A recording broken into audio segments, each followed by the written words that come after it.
कि असद साहब को रोकने के लिए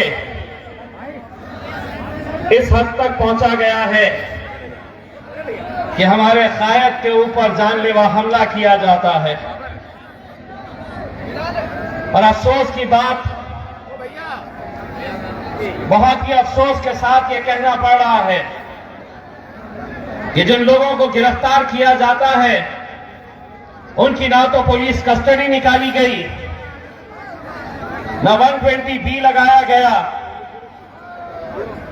और न UAPA लगाया गया, वरना छोटी छोटी बातों के ऊपर, बहुत ही छोटी छोटी बातों के ऊपर अगर कोई हमले का उनको गड़ जाता है तो UAPA लगा देते हैं।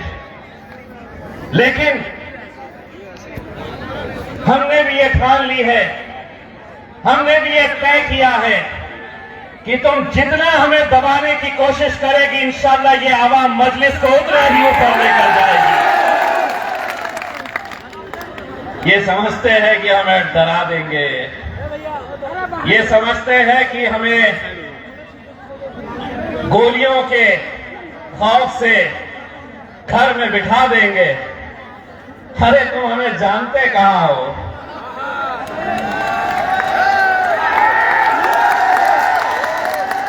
हमारी फितरत से तुम वाकिफ कहां हो? ऐसे कहीं आए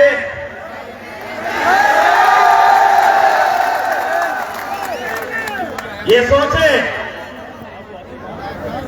कि कोई दो नौजवान लड़कों के हाथ में हम तमंचे दे देंगे और कहेंगे कि जाओ असद साहब के ऊपर गोलियां चला दो। अरे तुमको ये पता नहीं है, जिस ईमान के ऊपर हमारा यकीन है, मारने वाले से ज्यादा बचाने वाला हमारा है।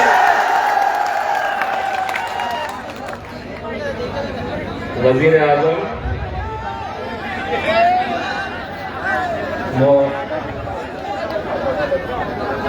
कल पौने दो घंटा भाषण किए, पौने 2 घंटा भाषण किए। हम इंतजार करते रहे। मोदी जी एक बार तो अपनी जबान से कह देते कि जो एक सांसद के साथ जिसका सत्र चल रहा है, अधिवेशन चल रहा है, जो पार्लियामेंट के अंदर 20 साल से बैठा है और जिसे उसी पार्लियामेंट ने बेस्ट पार्लियामेंटेरियन का अवार्ड दिया है, अगर उसके ऊपर गोलियां चलती है। और मोदी जी अगर आप खामोश रहते हैं तो आपकी खामोशी बहुत कुछ कहती है, वरना आप तो छोटी छोटी बातों के ऊपर ट्वीट कर देते हैं। और आज असदुद्दीन अवैसी साहब के ऊपर यह होता है। और इस मुल्क के गृह मंत्री पार्लियामेंट के अंदर एक स्टेटमेंट देते हैं और ये कहते हैं कि हमने 2 लोगों को गिरफ्तार किया, और पार्लियामेंट के अंदर वो कहते हैं कि असद साहब ने सिक्योरिटी ले लेनी चाहिए। लेकिन सलाम है मेरे कायद को और सलाम है तुम्हारे कायद को। शायद ही हिंदुस्तान के अंदर ऐसा कोई नेता होगा जिसकी जान के ऊपर हमला हुआ, जिसको खत्म करने की साजिश हुई, और वो उस ऐवान के अंदर खड़े रहकर कहता है कि अगर सुरक्षा देना है तो मेरे इन भाइयों को सुरक्षा दो, मुझे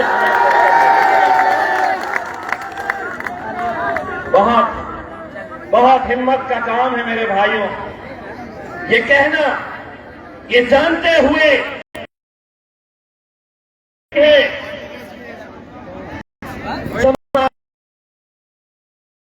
उधर से भाजपा जीत जाए चलेगा, भाजपा सोचती है कि हम हार जाए चलेगा, समाजवादी पार्टी जीतती है चलेगा, बहुजन समाज सोचती है कि हम हार जाए चलेगा, कांग्रेस जीत जाए चलेगा, कांग्रेस सोचती है कि हम हार जाए, लेकिन ये तीनों में से कोई भी जीत जाए, ये चारों के चारों पार्टियां सोचती है हम में से कोई भी हारे चलेगा, लेकिन मजलिस जीतना नहीं चाहिए। लेकिन उन्हें क्या मालूम है कि इतनी आवाम को जमा करने के लिए उन्हें गाड़ियां भेजनी पड़ती है, पैसे देने पड़ते हैं। ये अगर यहाँ इकट्ठा हुए तो सिर्फ अपने खाने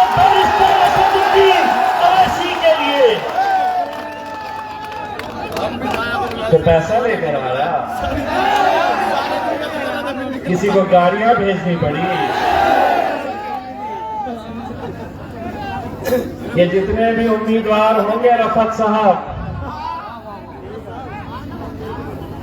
ये दुआ करते बैठे होंगे कि ना असद साहब यहाँ पे पहुंचे, ना इम्तियाज जलील यहाँ पर पहुंचे। अब वो पहुंचे या ना पहुंचे, इन्होंने तय कर लिया है कि 70 सालों से वो जैसा बोलते थे तुम करते थे। अब ये तय किए हैं कि अब तुमको जो बोलना है बोलो। इतने सालों तक हमने सुने तुम्हारा, अब हम बोलेंगे और तुम्हारे। अरे तू बड़े भाषण सुनता है। मैंने आधा ही बोला, आधा इसने शुरू कर दिया। अब हम बोलेंगे और तुम्हारे पप्पा को भी सुनना पड़ेगा। मजलिस वो जमात नहीं है, उन गुलामों की जमात नहीं है जो तुम बोलते गए हम सुनते गए। होता था ऐसा, लेकिन आज मजलिस में नौजवानों के अंदर एक जोश भरा है। यही वो नौजवान है जो ना जाने कितने सालों से अरे गैरों के झंडे उठाया करते थे, अरे गैरों की टोपियां पहना करते थे, अरे गैरों के मफलर अपने गले में डालते थे। अब उन्हें ये एहसास हुआ कि इतने सालों तक मैंने ये हमारी अपने कंधों के ऊपर ढई है, लेकिन अब मेरा भाई आया है मैदान में और मैं मेरे भाई के लिए खड़ा रहने वाला हूं। किसी से डरना नहीं। मजलिस डरने घबराने वालों की जमात नहीं है। लोग कहते थे कि ये बैरिस्टर असदुद्दीन अवैसी, ये हैदराबाद का एक मेंबर ऑफ पार्लियामेंट है, हैदराबाद का एक सांसद है, ये एक है और एक ही रहेगा। हैदराबाद के ये बाहर जाएगा तो इसे कामयाबी मिलेगी नहीं। लेकिन अल्हम्दुलिल्लाह बैरिस्टर असदुद्दीन अवैसी साहब पार्लियामेंट के अंदर अकेले नहीं बैठते हैं, उनका छोटा भाई इम्तियाज जलील भी वहां पर बैठता है।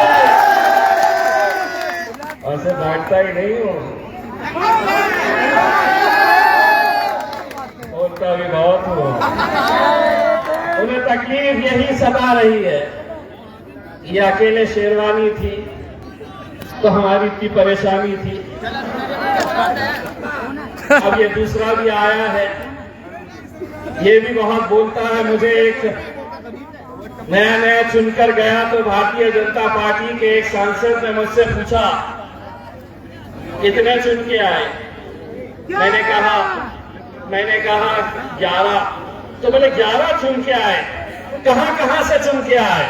तो मैंने कहा एक हैदराबाद से, एक औरंगाबाद से। तो बोले 2 हुए ना। मैं बोला तेरे लिए 2 होंगे, एक और एक हमारे लिए, हम 11 के बराबर है। हम 11 के बराबर है। हम जब 2 पार्लियामेंट के अंदर जब गए तो हमारे बारे में ये पूछते थे क्या करेंगे। भारतीय जनता पार्टी वाले सोचते थे कि हमारे पास तो 300 है, 300 कोई नहीं रोकेगा, मेरी तरफ इशारा कर देना। तुम तो सिर्फ 2 है, 2 क्या करेंगे? एक बार एक ने पूछा 2 तो है यार, क्या करोगे तुम? मैंने कहा जंगल गए हो कभी? जंगल में टहल के आए हो क्या कभी? बोले क्या मतलब? पीछे वाले भी देखेंगे। जंगल में साइड हो जाओ। कुत्ते, बिल्ली, भेड़, बकरियों की गिनती नहीं होती है, शेर कितने हैं ये देखा जाता है। और अल्हम्दुलिल्लाह जब मैं बैरिस्टर असदुद्दीन अवैसी साहब को पार्लियामेंट के अंदर देखता हूं, मैं भी ये सोचते रहता था कि आखिर हमारे कायद बैरिस्टर असदुद्दीन अवैसी साहब को इतनी हिम्मत कहां से मिलती है कि उस ऐवान के अंदर जब वो खड़े रहते हैं, इकलौता एक जब खड़े रहते हैं मोदी की आंखों में आंखें डालकर बोलते हैं, अमित शाह की आंखों में आंखें डालकर सवाल करते हैं। जब मैं उनके बाजू जाकर बैठा तो मुझे ये एहसास हुआ कि अगर असदुद्दीन अवैसी साहब को हिम्मत कहीं से मिलती है तो हिम्मत यहां से मिलती है मेरे भाई। तुम यहां पर मजबूत हो गए। तुमको क्या लग रहा है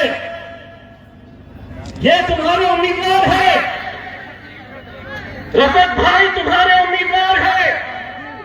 नहीं, तुम्हारे उम्मीदवार रफत भाई नहीं है। तुम्हारे उम्मीदवार का नाम है बैरिस्टर असदुद्दीन ओवैसी। जीतेंगे ये ताकत मिलेगी मेरे कायद को। जिताओ इन्हें यहां पर और सिर्फ देखो, एक बार मजलिस को तुम उत्तर प्रदेश के अंदर कामयाबी दो, फिर उन्हें बताएंगे कि 100 सोनार की। अबे तू बड़ा सुनता है भाई। इंशाअल्लाह रफत भाई, मैं जब लोकसभा के इलेक्शन में बैरिस्टर असदुद्दीन ओवैसी साहब ने मुझे हुक्म दिया था कि अब औरंगाबाद से इम्तियाज जलील इलेक्शन लड़ेगा, तो बहुत सारे लोगों ने हम पर इल्जाम लगाया और ये कहा, जो आज उत्तर प्रदेश के अंदर समाजवादी पार्टी कहती है, कांग्रेस कहती है, बहुजन समाज कहती है, ये जो आए हैं ये सिर्फ वोट काटने के लिए आए हैं। मजलिस आई है तो सिर्फ वोट काटने के लिए आए हैं। ये इल्जाम हम पर भी लगा था, लेकिन अल्हम्दुलिल्लाह जब हम मैदान के अंदर उतरे तो इसी तरह की बातें हमारे पास। तो महाराष्ट्र के अंदर शरद पवार साहब है, उन्होंने औरंगाबाद में आकर कहा ये जो इम्तियाज जलील एमएलए बनकर चुनकर आया है, अब एमएलसी के इलेक्शन के लिए खड़ा है, वो जो चुनकर आया था वो सिर्फ एक एक्सीडेंट था, एक एक्सीडेंट की वजह से चुनकर आ गया, अब नहीं चुनकर आएगा।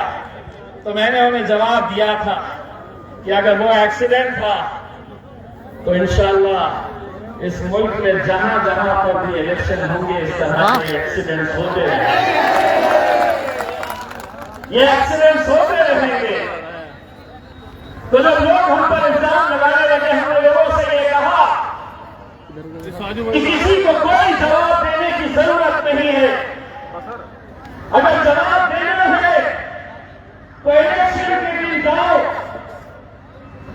पकड़ की निशानी जहां पर नजर आए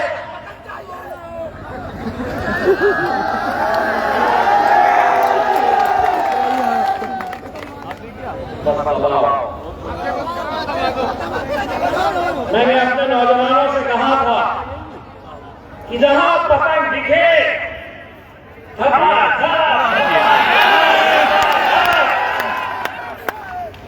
इतना लोगों के जहन में बात पहुंच गई थी चचा कि मैं जब इलेक्शन के दिन बाहर निकला तो इलेक्शन के दिन हर पार्टी का अपना अपना टेबल रहता है और उस टेबल के पीछे नौजवान रहते हैं अपनी अपनी पार्टियों की टोपी पहने, अपनी अपनी पार्टी के मफलर डाले हुए।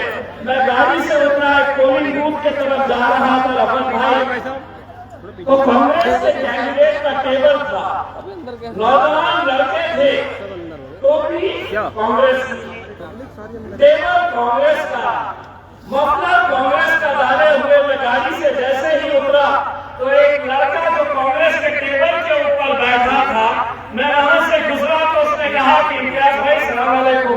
पब्लिक तो किस अंदर आ रही मैं पलट के देखा, वॉलंटियर सारे हैं किधर, तो इनको बोलो यार बाहर मैं जैसे ही पलट कर देखा तो उसने मुझे कहा कि इम्तियाज भाई बता,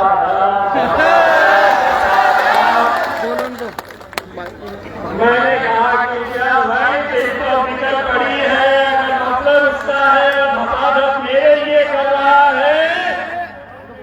तो यहाँ पर लोग ये समझ रहे होंगे कि समाजवादी पार्टी के बहुत सारे कार्यकर्ता दिख रहे हैं। इलेक्शन के बाद समझ में आएगा कि टोपी तुम्हारी थी, मफलर तुम्हारा था, लेकिन इलेक्शन के दिन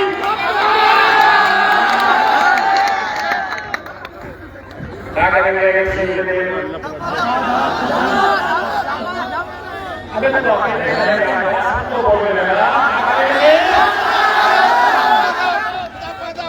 और इंशाअल्लाह हमें यकीन है कि 10 मार्च के दिन जब उत्तर प्रदेश से नतीजे आएंगे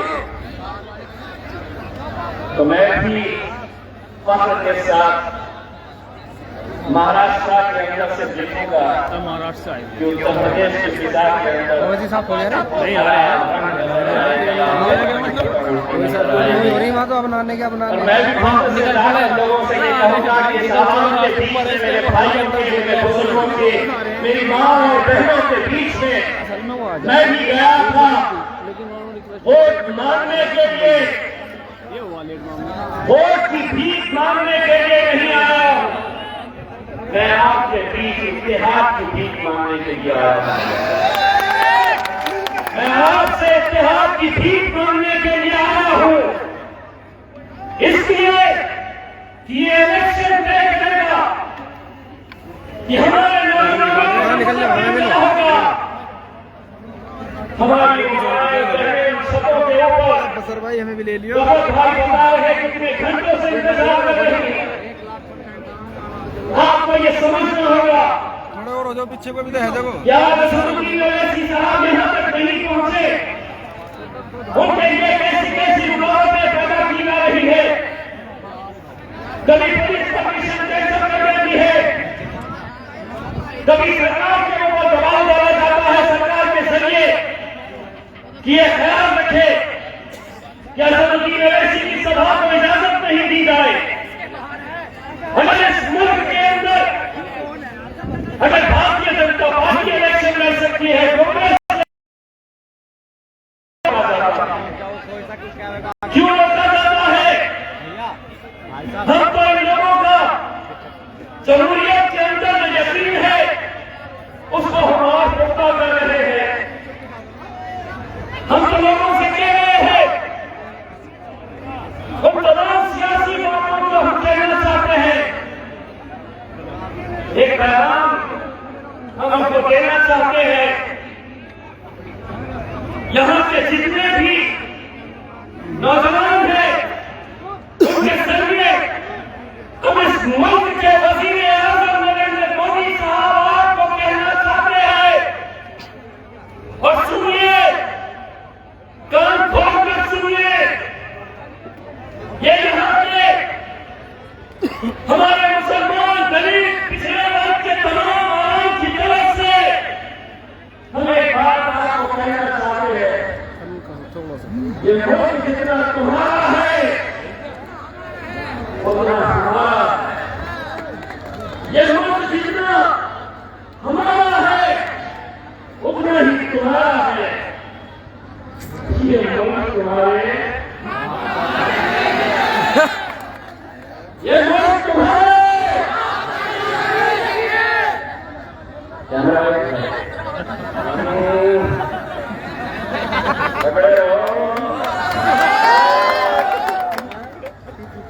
अब प्रोग्राम खत्म होते ही 5 बजे खत्म होने वाला। अब पुलिस वाले पूछेंगे कुछ बोला क्या, ये बनता क्या? ढूंढेंगे उसको मिलता क्या, केस बनता क्या करके। अब हम इतने होशियार हो गए हैं, हम इशारों में बात करते हैं तो हमारी आवाज समझ जाती है हमको क्या बोलना है। इसीलिए अगर कोई ये सोच रहा है कि हमारे ऊपर केस बनता क्या, क्योंकि आधा हमने बोले आधा तुमने बोला, तुम पे बनता हम पे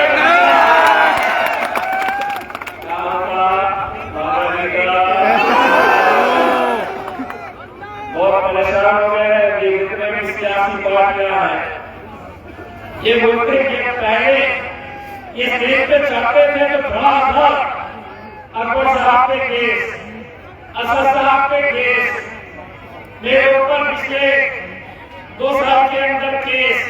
अब हम इतने होशियार हो गए हैं, कितना बोलना है कितना छोड़ना है हमको पता चल गया है।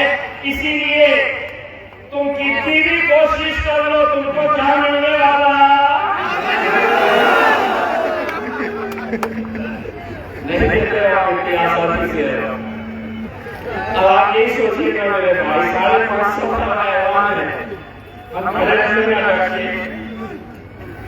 मेरी माएँ, मेरे बुजुर्ग, मेरी छोटी बच्चियां जो आज यहाँ पर खड़ी है, ये इलेक्शन में मैं ये कहता हूँ कि ये मुस्तकबिल तय करेगा कि हमारे बच्चों का मुस्तकबिल कैसा होगा, हमारे नौजवानों का, हमारे बच्चों का मुस्तकबिल कैसा होगा।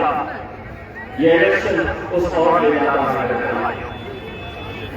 आज अगर महज एक हिजाब के लिए अगर हमारे कॉलेज की बच्चियां अगर हिजाब के साथ कॉलेज में पढ़ने के लिए जाना चाहती है और उन्हें रोका जा रहा, सिर्फ रोका नहीं जा रहा, पुलिस चादर में उठाती है।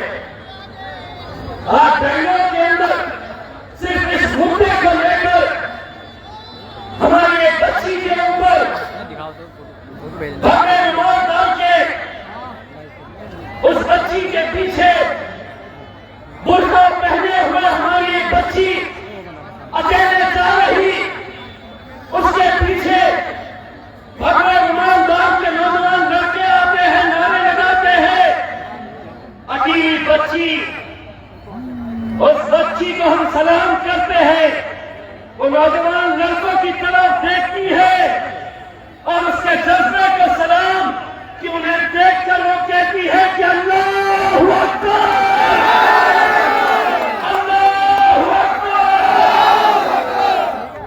आज उस हिजाब से रोका जा रहा, अगर वो हिजाब से जो हमारे मजहब में लिखा है, अगर उसकी अदायगी के लिए रोका जा रहा, अगर तुम उन बच्चियों को रोक रहे हैं तो योगी आदित्यनाथ तुम्हें भी अपनी पोशाक बदलनी पड़ेगी।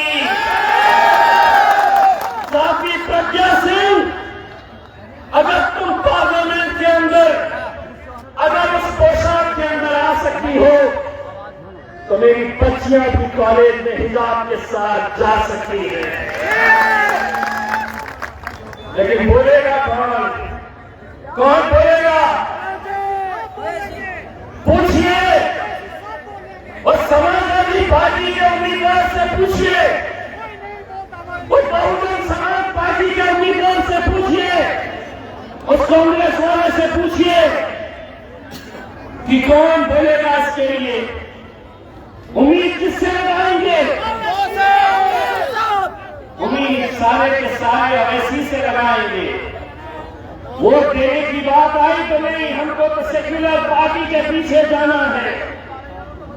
हमको तो कभी समाजवादी के पीछे जाना, कभी बहुजन समाज के पीछे जाना, कभी कांग्रेस के पीछे जाना। लेकिन जब मुद्दा हमारा आता है, हमारे बच्चों के मुस्तकबिल का, हमारी बच्चियों के मुस्तकबिल का आता है, तो उम्मीद असदुद्दीन अवैसी साहब से लगाई जा रही है। ये बदलना होगा मेरे भाइयों, ये सोच को बदलना होगा। इलेक्शन के दिन पूरी जिम्मेदारी के साथ आपको अपने घरों के बाहर निकल कर एक वोट असदुद्दीन अवैसी साहब की पार्टी रफत साहब को आपका कीमती वोट देना है। ये करना होगा मेरे भाई। अगर हम ये नहीं करेंगे और आप भी नहीं करेंगे तो कब करेंगे? मेरे रफत भाई, इन नौजवान लड़कों की आंखों के अंदर आपकी जीत देख रहा हूं मैं।